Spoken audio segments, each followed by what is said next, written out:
A personalidade borderline, todos nós, eu vou dar um exemplo assim, todos nós já tivemos explosões de raiva, de tristeza, teimosia, instabilidade, ciúmes intensos, apego afetivo, ou seja, aquela dependência, desespero, descontrole emocional, medo de rejeição, insatisfação. Todo mundo já teve isso em algum momento da vida, principalmente quando a gente esteve apaixonado ou então a gente desmanchou uma relação e ficou muito no fundo do poço.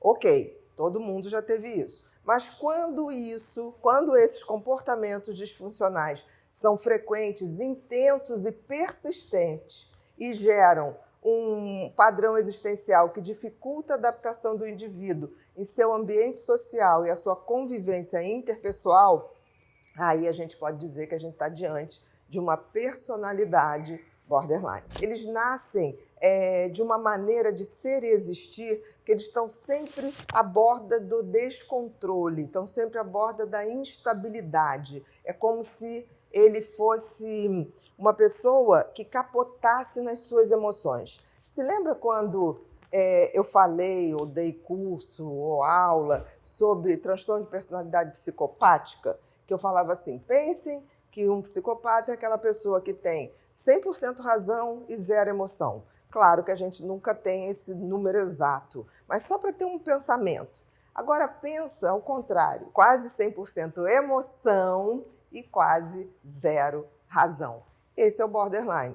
Então ele capota nas suas emoções. Ele realmente não dá conta dos sentimentos. Ele superreage a qualquer emoção, principalmente de conteúdo negativo e principalmente de conteúdo negativo vindo das suas relações interpessoais. Toda pessoa borderline apresenta em sua história pregressa, infância ou adolescência, características de dificuldades significativas. Isso aqui é super importante, gente. Se a gente tiver que falar o que é uma personalidade borderline e quais são os principais sintomas, vamos apostar nesses 4. Nas relações interpessoais, são sempre relações muito conflitantes.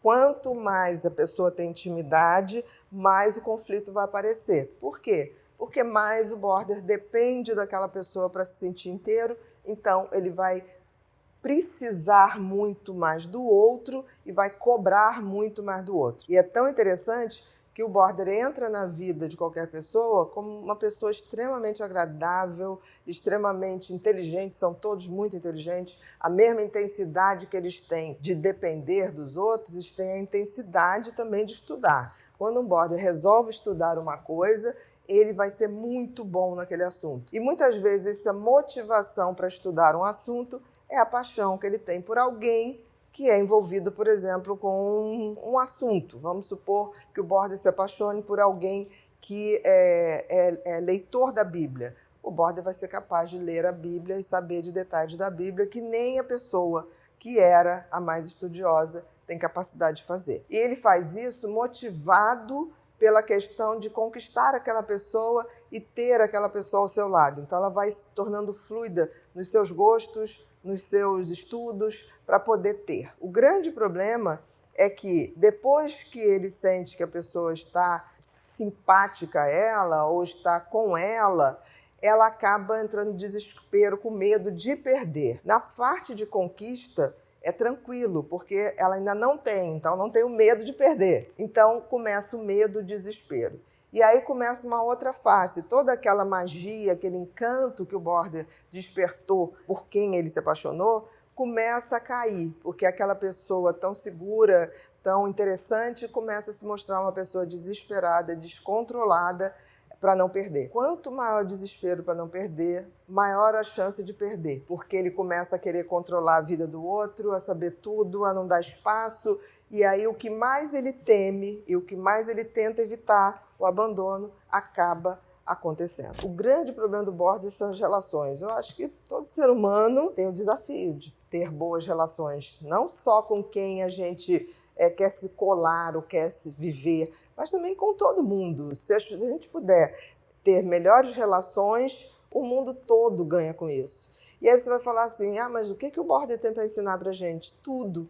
tá? Porque talvez a gente aprenda muito mais com o que a gente não deve fazer do que com o que a gente deve fazer.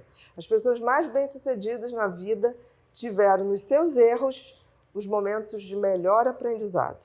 E quando eu digo que as pessoas falam assim, mas o Border, esse curso é para quem? É para todo mundo que quer saber do conhecimento, todo mundo que quer autoconhecimento, todo mundo que já se apaixonou, todo mundo que um dia já capotou nas suas emoções. A gente tem que entender que a diferença dos outros não é qualitativa, é quantitativa. Eu posso entender qualquer pessoa, porque em algum momento eu posso ter tido algum sentimento, alguma emoção parecida, que não me causou transtorno ou que me causou, mas eu posso sim. O conhecimento é o primeiro passo para a compreensão e a transformação. Nesse curso, vamos abordar tudo sobre o transtorno de personalidade borderline, desde os conceitos básicos, as causas e até os tratamentos mais avançados.